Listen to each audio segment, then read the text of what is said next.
Welcome to The Explainer. I am absolutely thrilled to take you on a fascinating comparative journey today. We are going to examine the ultimate legal armor of the business world, the corporate shield. But we aren't just looking at one system. We're going to compare how this shield is forged, wielded, and sometimes completely shattered in two vastly different legal landscapes, the Indonesian PT, or Perseroan Terbatas, and the United States Corporation. If you really want to understand how global business operates at its core, you are in the perfect place. Okay, let's map out our game plan for today. We've got four main sections. 1. Two nations, two systems. 2. The rules of founding. 3. Who runs the company. And 4. Piercing the corporate veil. Let's dive right in. Section 1. Two nations, two systems. A comparative legal study. You really can't understand the rules of the game without understanding the board it's played on. Our grounding source for today is an incredible academic thesis that takes a deep dive into how two distinct legal philosophies tackle the exact same business goals. On one side, we have Indonesia, which operates heavily under a civil law system rooted in its historical civil code. On the other side, the United States relies on a common law system. Yet, despite starting from completely different places, both of these nations sought to create a vehicle that allows entrepreneurs to take big risks without literally losing everything they own. Moving right along to Section 2, the rules of founding, the birth of a corporation. Let's see how a company is actually born in both of these environments. Notice the immediate contrast here in the basic ingredients you need to create a business. In Indonesia, the law strictly demands at least 2 founders to create that legal entity. A minimum of 2 shareholders is an absolute must under their company law. But look at the U.S. side. Under the Model Business Corporation Act, a solo entrepreneur can just step up and act as a single incorporator. Literally, one person alone can bring a whole corporation into existence. Now, because of this strict two-person rule in Indonesia, human ingenuity kicks in, right? To bypass that hurdle, an entrepreneur who actually wants to go it alone often uses what's known as a straw man partner. They basically bring in a ghost partner on paper just to satisfy the legal requirement and get the PT off the ground, with the plan to transfer those shares back later. So, the crucial point here is that these differing setup rules completely dictate how quickly and independently an entrepreneur can shield themselves.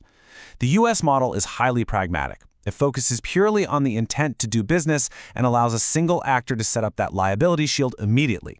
Indonesia, meanwhile, strictly enforces a multi-party foundation.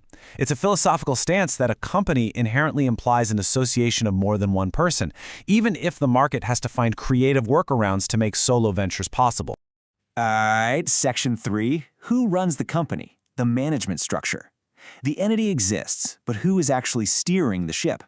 This is absolutely vital. We're looking at a massive structural divergence in daily operations. The Indonesian 2-tier system versus the U.S. 1-tier system. If you're investing or operating globally, you have to understand this fundamental difference because it literally dictates who can legally bind the company and who is watching over them. Let's start with Indonesia's unique 2-tier setup. Power there is intentionally split. The day-to-day management is handled by the board of directors, known as the Direcsi. But here's the catch. They are not the ultimate unchecked authority. They're constantly overseen by a separate, mandatory body called the Board of Commissioners, or Dewan Komisaris.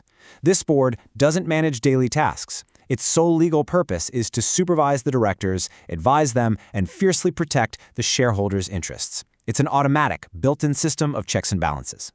Conversely, the U.S. system essentially consolidates all that power into a one-tier flow. The board of directors sits at the top, sure, but they often just act as a ratifying body. They formulate the big-picture policy but don't run the daily grind. Instead, they appoint officers, your president, vice president, treasurer. Under the U.S. law of agency, these officers act as the actual boots-on-the-ground agents running the business. The directors guide, the officers execute, but there's no separate commissioner board hovering over everyone. And finally, Section 4, piercing the corporate veil, accountability, and the shield. We've reached the climax of our life cycle. We have to ask ourselves this vital question. The whole point of a PT or a corporation is limited liability, protecting your personal assets from business failures. But what happens when bad actors use that exact same shield to hide from the consequences of intentional fraud or tax evasion? Does the law just let them get away with it? Well, that brings us to one of the most dramatic legal doctrines in corporate law, known as piercing the corporate veil. It's the ultimate reality check. It's a legal action where courts look at a company, say, "No, this isn't a real independent entity. This is a sham," and they disregard the corporate shield entirely. They reach right through the company to hold the shareholders or directors personally liable. Both nations recognize this concept for sure, but they apply it very differently. Let's see how this actually plays out in practice. The U.S. relies heavily on the alter ego doctrine. American courts look for objective structural failures. Did the owner treat the company's bank account like a personal piggy bank? Did they undercapitalize the business? Did they just ignore corporate formalities? Indonesia's approach, however, is deeply influenced by a search for substantive justice. They focus way less on paperwork formalities and much more on fraud, bad faith, and even Islamic justice principles that heavily emphasize fairness and preventing unjust outcomes. When Indonesian courts do decide to shatter that shield, they zero in on specific, bad faith actions. They're looking for blatant fraud, evasion of legal obligations, or directors using the corporate structure purely for personal benefit. The overarching theme here is fairness. It's about ensuring that individuals absolutely cannot exploit legal loopholes to cause financial harm to creditors or the state. But here's the reality check. Despite knowing exactly why they want to pierce the veil, the Indonesian legal framework itself remains pretty underdeveloped compared to the U.S. There's no comprehensive statutory guideline telling courts exactly when and how to do this. Instead, Indonesia relies heavily on landmark judicial rulings, like the famous Supreme Court decision number 1965. Because it's based on subjective interpretations of fairness rather than a strict statutory checklist, it definitely creates a degree of legal uncertainty for businesses operating there. So the crucial takeaway from our entire explainer today is this. Whether you're operating under the strict two-tier multi-founder requirements of the Indonesian PT or the highly flexible solo-founder one-tier system of the U.S. corporation, the ultimate backstop is exactly the same. While their methods, statutes, and histories differ wildly, both legal systems draw a hard, unforgiving line against using a business entity as a shield for malicious acts. As we wrap up this explainer, I want to leave you with a thought to really chew on. The corporate shield is perhaps the greatest engine for economic growth ever invented. But how do we perfectly balance the legal protection necessary to encourage entrepreneurs to take massive risks with the personal accountability required to maintain a fair and just society?